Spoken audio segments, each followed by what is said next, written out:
জাকাতের টাকা কি গরিব আত্মীয় স্বজনদের নতুন জামা কাপড় কিনে দিতে পারবো? জাকাতের টাকা দিয়ে গরিব মানুষকে কাপড় চোপড় কিনে দিতে পারবেন কি না, এটার উত্তর দেওয়ার আগে আমি একটা এক্সাম্পল দিতে চাই। এক্সাম্পল, উপমাটা আমি একটু বলি। আপনার কাছে একজনের টাকা পাবে, 200 টাকা পাবে। 200 টাকা আপনি ধার নিয়েছেন, সে টাকাটা আপনি তাকে ফেরত দিতে হবে, সে পাবে তার পাওনা টাকা। বাজারে দেখা হওয়ার পরে তাকে বলছেন, ভাই এদিকে আসেন, আপনি না আমার কাছে 200 টাকা পাবেন? বলে হ্যাঁ। বলে আসেন। ডেকে নিয়ে ফল দোকানে নিয়ে গেলেন, নিয়ে 1 কেজি আপেল কিনে দিলেন 200 টাকা দিয়া বললেন যান বাড়ি যান। উনি যদি বলে ভাই কাহিনী কি? বলে কাহিনী হলো 200 টাকা পাবেন না, আপনি আপেল কিনে দিলাম, বাড়িতে চলে যান। কি বলেন? মায়ের একটাও নিচে পড়বে? আমি তোমার থেকে টাকা পাবো, টাকা দিয়ে কি আমি আপেল খাবো না টক টমেটো খাবো সেটা তো আমার ব্যাপার, তুমি আমার আপেল কিনে দেওয়ার কি? আল্লাহ তাআলা কোরআনে কারিমে বলেছেন, ওয়াফি আমওয়ালিহিম হাক্কুল লিসাইলি ওয়াল মাহরুম। যাকাত হলো গরিবের, অভাবী মানুষের অধিকার। আল্লাহ তাআলা অধিকার ঠিক করে দিয়েছেন, তার অধিকারের টাকা আপনি তাকে দিবেন। সেই টাকা দিয়ে সে কাপড় কিনবে না ঔষধ কিনবে না চাউল কিনবে, এটা তার ব্যাপার।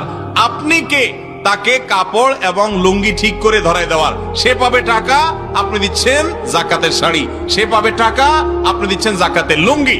জাকাতের শাড়ি লুঙ্গি বলতে কোনো কিছু ইসলামে, আবার জাকাতের শাড়ি লুঙ্গি বলতে যেগুলো দেওয়া হয় এক দোয়াতে বরবাদ হয়ে যায়, আছে না আমাদের সমাজে? এগুলো উচিত নয়। জাকাত হিসাবে নগদ অর্থ দিবেন। হ্যাঁ, এক্সেপশন হতে পারে, আপনার একজন আত্মীয় আছে গরিব, আপনি জানেন নগদ টাকা দিলেই সে নষ্ট করে ফেলবে, বুঝবে না, বোকাশোকা মানুষ। আপনি জানেন সে কথার কথা সেলাইয়ের কাজ করে, তার একটা ভালো মেশিন হলে সে উপার্জন করতে পারে, তাহলে জাকাতের টাকা দিয়ে তাকে আপনারা মেশিন কিনে দিলেন, এটা ঠিক আছে। আপনি তাকে একটা রিক্সা কিনে দিলেন, এটা ঠিক আছে, কারণ সে নিজে হয়তো এটাকে ভালো ইউটিলাইজ করতে পারবে না, তো তার প্রয়োজনটা জেনে সেটা আপনি পূরণ করে দিলেন জাকাতের টাকা দিয়ে, এটা জায়েজ আছে। 60টি বর্জনীয়র 1 নাম্বার, বিলম্বে ইফতার করবেন না কখনো। 1 নাম্বার, দেরি করে ইফতার করা নিষিদ্ধ। ইহুদিরা দেরি করে ইফতার করে। লা ইয়াজালুন নাসু আলা খাইরিন মা আজ্জালুল ফিতরা। বিশ্বনবী বলেছেন, এই উম্মত যতদিন আগে আগে ইফতার করবে, এই উম্মতের কপাল থেকে কল্যাণ কেউ ছিনিয়ে নিতে পারবে না। চিল্লায় বলেন ঠিক কি না? আজানের জন্য বসে থাকবেন না, সময় দেখবেন। স্থানীয় সময় যখন সূর্যাস্ত হওয়া মাত্রই বিসমিল্লাহ, খেজুর খেয়ে ফেলবো, পারবেন তো? 2 নাম্বার, রমাদানের পবিত্রতা বজায় রাখবো। কোনো তর্ক বিতর্ক অশ্লীলতায় আমরা জড়াবো না, ঝগড়া করবো না, সরাসরিও না, ফেসবুকেও না। করবেন? কেউ গালি দিলে বলবেন ইন্নিমরুউন সায়েম, আমি রোজাদার। আল্লাহর হাবিব শিখিয়েছেন, কেউ যদি তোমার গালি দেয়, কটু কথা বলে, অশ্লীল কথা বলে, রমজানে তুমিও বলতে পারবে না, তুমি বলতে পারবা ইন্নিমরুউন সায়েম, আমি রোজাদার। আজকে থেকে নিয়ত করেন, রমজানে কেউ গালি দিলে আপনি একটা গালি দিবেন নাকি? কি বলবেন? রোজাদার, রমজানের পবিত্রতা আমি ভঙ্গ করতে পারবো না। অশ্লীল নাটক সিনেমা আমরা দেখবো না।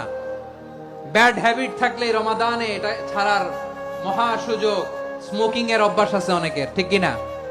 যদি কারো থাকে, কে করে হাত তোলালাম না আমি, এই রমাদানে এই স্মোকিং হ্যাবিট থেকে আমরা বেরিয়ে আসবো, ঠিক কিনা বলেন? 3 নাম্বার, আমরা মিথ্যা বলবো না। বিশ্বনবী বলেন, মানলাম ইয়াদা কাওলা যুরি ওয়াল আমালা বিহি ফালাইসা লিল্লাহি হাজাতুন ফি আইয়াদা আতআমাহু ওয়া শারাবা। যে রমজানে মিথ্যা কথা, মিথ্যা কাজ, মিথ্যা সাক্ষী ছাড়তে পারে নাই, তার না খেয়ে থাকা, উপবাস থাকা দিয়ে আল্লাহর কিছু যায় আসে না। এজন্য মিথ্যার সাথে আমাদের কোনো সম্পর্ক আছে? মিথ্যা বলবো না। 4 নাম্বার, অপচয় করব না। ইন্নাল মুবাযযিরিনা কানু ইখওয়ানাশ শায়াতিন ওয়া কানা শাইতানু লিরাব্বিহি কাফুরা। অপচয়কারী শয়তানের ভাই। আচ্ছা, যে শয়তানের ভাই, ও নিজেও আরেকটা কি? শয়তান। অপচয় করব না। ইফতারি করতে যে আমরা অনেকে অপচয় করি, এগুলো করবেন আপনারা না। অপব্যয় করব না। 5 নাম্বারে, রিয়া, লোক দেখানো ইবাদত আমরা করব না। লোক দেখানোর জন্য নামাজ, রোজা, জিকির, তেলাওয়াত, দান সদকা এগুলো করলে আল্লাহর দরবারে এগুলো কবুল হবে।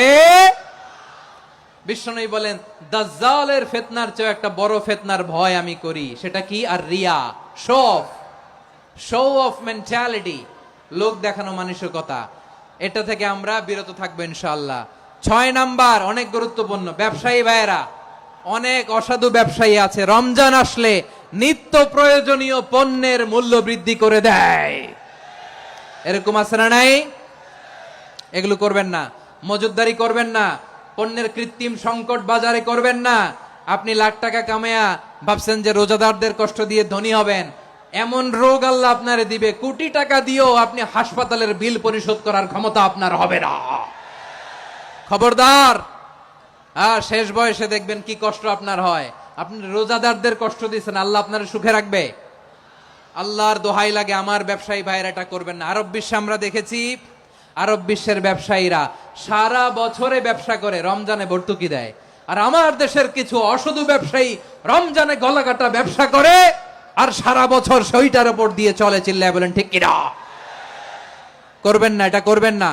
নিত্য প্রয়োজনীয় পণ্যের মূল্য বৃদ্ধি করা হারাম, পণ্যের কৃত্রিম সংকট তৈরি করা হারাম, মজুতদারি করা হারাম, রোজাদারদেরকে কষ্ট দেয়া হারাম, এটা করবেন না। 7 নম্বরে সর্বশেষ কথা, অধীনস্থ যারা আছে তাদের কাজের চাপ আপনারা কমিয়ে দিবেন। কাজের লোক, ফ্যাক্টরির ওয়ার্কার, স্টাফ, তাদের প্রতি যদি রহম করেন, আপনার উপর রহম করবে কে? এই পবিত্র রমাদানের 7টা করণীয়, 7টা বর্জনীয় মনে রাখা যাবে তো ইনশাআল্লাহ?